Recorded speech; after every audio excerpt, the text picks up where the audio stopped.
Hello friends, welcome back to electrical topic. तो electrical topic में आपका स्वागत है। तो आज जो हम इलेक्ट्रिक वायरिंग के क्वेश्चन नंबर 11 से स्टार्ट करने जा रहे हैं। तो क्वेश्चन नंबर 11 जो है, identify the circuit show in flow figure, means कि चित्र में दिखाए गए परिपथ को पहचानो।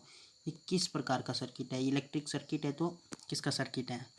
तो ये जो है जी नेग मीन्स की लीडर सर्किट है। लीडर सर्किट वह सर्किट होता है जिस सर्किट को, जैसे एक यहाँ पे एक लैंप लगाया गया है, उसको हम कई जगह से कंट्रोल कर सकते हैं। तो उस लैंप के लिए बना जो सर्किट होता है वो लीडर सर्किट कहलाता है।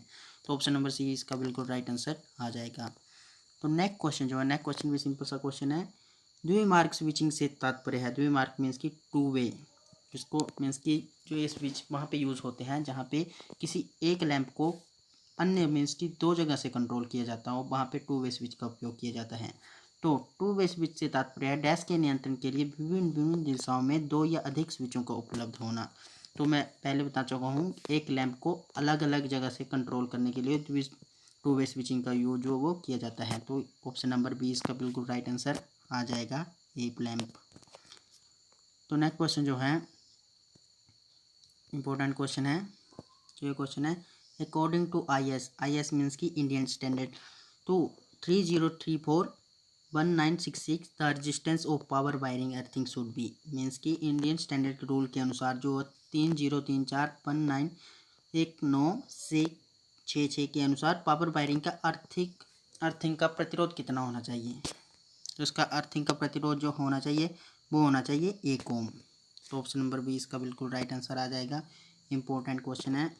तो नेक्स्ट क्वेश्चन जो इंपॉर्टेंट क्वेश्चन भी सिंपल सा क्वेश्चन है, mechanical strength in temporary wiring is. तो सबसे पहले टेम्परेरी वायरिंग क्या होती है? टेम्परेरी वायरिंग फ्रेंड्स जो होती है, जो एक अस्थायी रूप से की जाती है, मीन्स की अस्थायी वायरिंग जैसे कहीं विवाह शादियों में की जाती है वायरिंग, जिसको जो मैकेनिकल स्ट्रेंथ मीन्स की वो मजबूत नहीं होती है इतनी, जैसे मेलों वादों में लगाया जाता है, कोई भी मेलों वादों में जो वायरिंग की जाती है, लाइटिंग की व्यवस्था की जाती है, वो टेम्परेरी वायरिंग होती है। तो इसकी यांत्रिक शक्ति मीन्स की ये जो मजबूत नहीं होती, तो इसका यांत्रिक शक्ति जो बहुत कम होती है।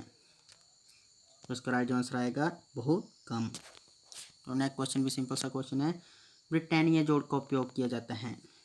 तो ब्रिटानिया जोड़ वो जोड़ होता है जो मीन्स की जो ओवरहेड लाइनें जो होती है, जो बिना इंसुलेशन की जो लाइनें होती हैं, उनमें जो जोड़ का यूज़ किया जाता है, मीन्स की ज्वाइंट जो बनाया जाता है, उस ज्वाइंट को जो बिना मीन्स की बिना इंसुलेशन वाली वायर पे जो ज्वाइंट बनता है उसको हम ब्रिटानिया जोड़ के नाम से जानते हैं।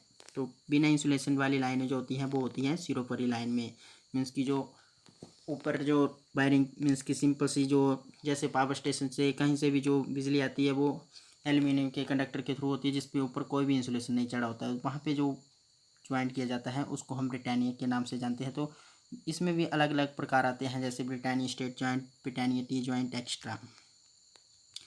तो ऑप्शन नंबर ए इसका बिल्कुल राइट आंसर आ जाएगा। तो नेक्स्ट क्वेश्चन जो है, एक विद्युत उप परिपथ मीन्स कि सब परिपथ में कितने प्रकाश को उपयोग बिंदु हो सकते हैं, मीन्स कि एक सब परिपथ में जो वो हम कितने पॉइंट दे सकते हैं? तो एक सब परिपथ में जो हम जो 10 पॉइंट जो वो हो सकते हैं, इससे कम भी हो सकते हैं, इससे ज़्यादा नहीं हो सकते हैं, मीन्स कि ज़्यादा से ज़्यादा 10। इसी प्रकार नेक्स्ट क्वेश्चन जो है, नेक्स्ट क्वेश्चन भी सिंपल सा क्वेश्चन है, छत के पंखे को फर्श से न्यूनतम किस ऊंचाई पर लटकाना चाहिए, मीन्स कि जो छत का पंखा लगा होता है वो फर्श से कितनी हाइट पर होना चाहिए? कम से कम पूछा है, न्यूनतम। तो न्यूनतम जो होता है वो होता है 2.5 मीटर। और जब अधिकतम पूछा जाए मीन्स कि ज़्यादा से ज़्यादा हम कितनी हाइट तक उसको रख सकते हैं, तो ज़्यादा से ज़्यादा रख सकते हैं 3 मीटर तक। तो यहाँ पे न्यूनतम पूछा है तो न्यूनतम आएगा 2.5 मीटर। अगर न्यूनतम की जगह हाईएस्ट पूछा होता तो वो आना था 3 मीटर। तो ऑप्शन नंबर सी इसका बिल्कुल राइट आंसर आ जाएगा। तो नेक्स्ट क्वेश्चन जो है, वायरिंग की लूपिंग विधि का उपयोग सामान्यतः टेस्ट के लिए किया जाता है। लूपिंग मीन्स की जहाँ पे जिस वायरिंग में कोई भी जोड़ नहीं लगाया जाता है उसको लूपिंग कहा जाता है, लूपिंग विधि। तो वेरी सिंपल सा क्वेश्चन है। तो घरेलू वायरिंग में जो वो लूपिंग विधि का उपयोग जो वो सामान्यतः किया जाता है। तो इसी प्रकार नेक्स्ट क्वेश्चन जो है, नेक्स्ट क्वेश्चन भी सिंपल सा क्वेश्चन है, जीने की वायरिंग जो लेडर वायरिंग होती है, जिस वायरिंग को मीन्स की जिस कनेक्शन को एक से दो जगह से अधिक जगह से कंट्रोल किया जाता है उसको जीने की वायरिंग कहा जाता है, मीन्स की लैडर वायरिंग।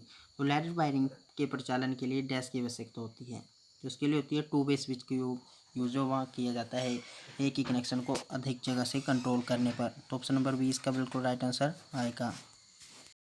इस प्रकार नेक्स्ट क्वेश्चन, आज का फाइनल जो क्वेश्चन है, एक 15 वाट क्षमता के सोल्डरिंग आयरन को निरंतरता परीक्षण के लिए टेस्ट लैंप में श्रेणी मीन्स की सीरीज में संयोजित किया जाता है। तो लैंप प्रकाशित नहीं होता है, मीन्स की लैंप जो वो ग्लो नहीं करता है, तो परंतु लैंप की प्रोडक्ट्स पर स्पार्किंग होती है। तो इसका क्या कारण है? तो वेरी सिंपल सा क्वेश्चन है फ्रेंड। तो इसका जो मेन कारण है वो होता है सीरीज लैंप की वोल्टेज वो अधिक है, यानी कि एक 15 वोल्ट की क्षमता के सोल्डरिंग आयरन को निरंतरता परीक्षण के लिए टेस्ट लैंप को श्रेणी में जोड़ा जाता है तो लैंप प्रकाशित नहीं होता है, परंतु लैंप की प्रोडक्ट पर स्पार्किंग पैदा होती है। इसका कारण यह है कि सीरीज लैंप की वोल्टेज अधिक होने पर स्पार्क जो वो करता है। तो फ्रेंड्स, ऐसे ही नॉलेजेबल वीडियो के लिए चैनल को जरूर सब्सक्राइब करें, और अगर आपको इन 10 क्वेश्चनों में किसी भी क्वेश्चन में कोई भी डाउट है तो प्लीज़ कमेंट करके जरूर बताएं। Thank you.